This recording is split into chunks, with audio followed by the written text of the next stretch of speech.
Hello everyone, কেমন আছো তোমরা সবাই? আশা করি তোমরা সবাই ভালো এবং সুস্থ আছো।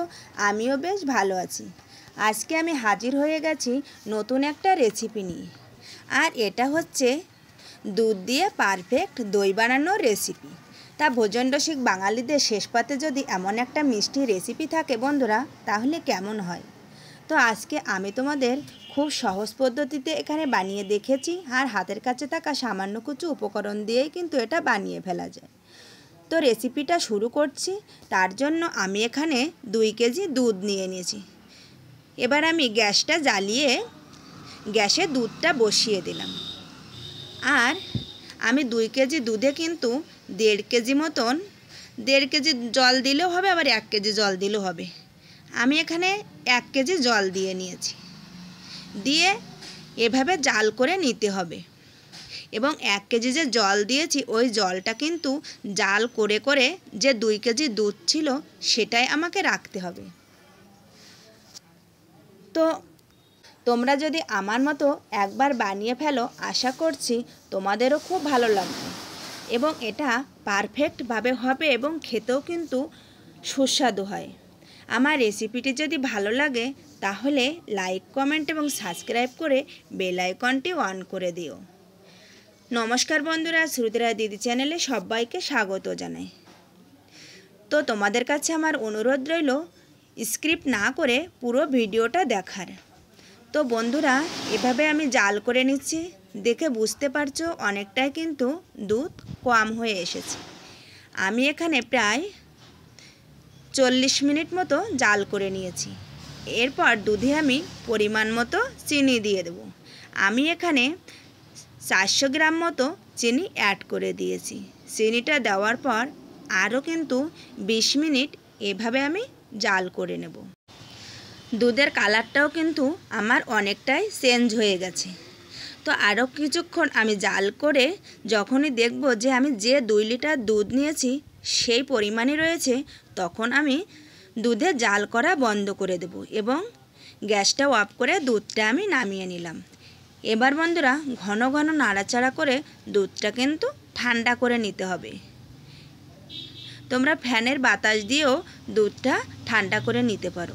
আমি এখানে হাতার সাহায্যে ঘন ঘন উল্টে পাল্টে দুধটা ঠান্ডা করে নিচ্ছি। আর দুধটা ঠান্ডা হয়েছে কিনা বোঝার জন্য আঙুলটা দুধের ভিতরে দিলে সহ্য পায় এমন তাপমাত্রায় নিয়ে আসতে হবে। তো বন্ধুরা দেখো, আমি কিন্তু আঙুলটা ডুবিয়ে দিয়েছি। আমার কিন্তু কোনো অসুবিধা হচ্ছে না। এমন অবস্থা এলে দুধটা নাড়ানো বন্ধ করে দিতে হবে। আর দইটা বানানোর জন্য আমি এখানে 20 টাকার টক দই দোকান থেকে নিয়ে এসেছি। দুধটা আমি পাত্রে ঢেলে নিলাম। এবার একটা হাতার সাহায্যে ঘন ঘন ফেটিয়ে নিতে হবে, যাতে কোনো দানা ওর ভিতরে না থাকে। একদম মিহি করে এভাবে ফেটিয়ে নিতে হবে। তারপর যে দুধটা আমি রেখেছি আগেই ঠান্ডা করে, সেই দুধটা এর ভিতরে দিয়ে নাড়াচাড়া করে নিতে হবে। বন্ধুরা অল্প অল্প করে দিয়ে নাড়াচাড়া করে নিতে হবে। অনেক সময় গরমের দিনে কিন্তু এরকম ছোট ছোট পাত্রে দই করে রাখলে খেতেও অনেক সুবিধা হয়। আমি এখানে মাটির পাত্রে দই করা দেখিয়েছি। তোমরা যদি চাও বাটি বা গ্লাস, কাপে যে কোনো জিনিসেই কিন্তু দইটা বসানো যেতে পারে। বন্ধুরা আমার এই চ্যানেলে স্টিলের বাটিতেও কিন্তু দই বানানো রয়েছে। আরও বিভিন্ন রকমের মিষ্টি রেসিপিও দেওয়া আছে। আরও আছে বিভিন্ন ধরনের মজার মজার রান্না।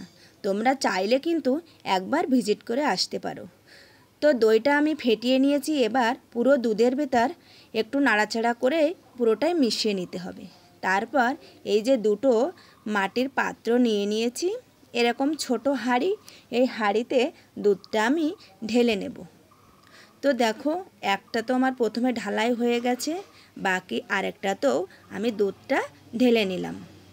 বলতে বলতে কিন্তু আমার দুধটা ঢালা হয়ে গেছে। আর এবার চলে আসলাম একটা চালের ড্রামের কাছে। আমি এখানে চালের ড্রামের ভিতরেই দইটা বসাবো। তো দেখো বন্ধুরা, আমি প্রথমে পাত্র দুটো খুব আস্তে আস্তে রেখে দিলাম। আর এরপরে এরকম ছোট ছোট দুটো পাতকাঠি দিয়ে নিতে হবে, তা না হলে কিন্তু যে জিনিসটা দিয়ে ঢাকবো অনেক সময় লেগে যেতে পারে। তারপর একটা পেপার দিয়ে নিব আর গরমের জন্য একটা কাঁথা ইউজ করলাম। আর ফিরে আসবো বন্ধুরা 10 ঘন্টা পর। দেখো বন্ধুরা 10 ঘন্টা পর কিন্তু ফিরে এসেছি।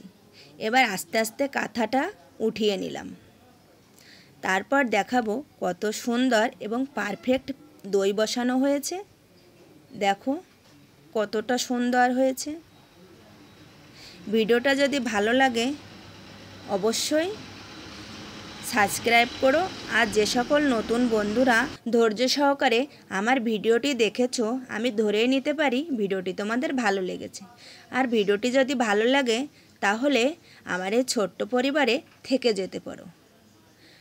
আর সাবস্ক্রাইব করে বেল আইকনটি অন করে দিও।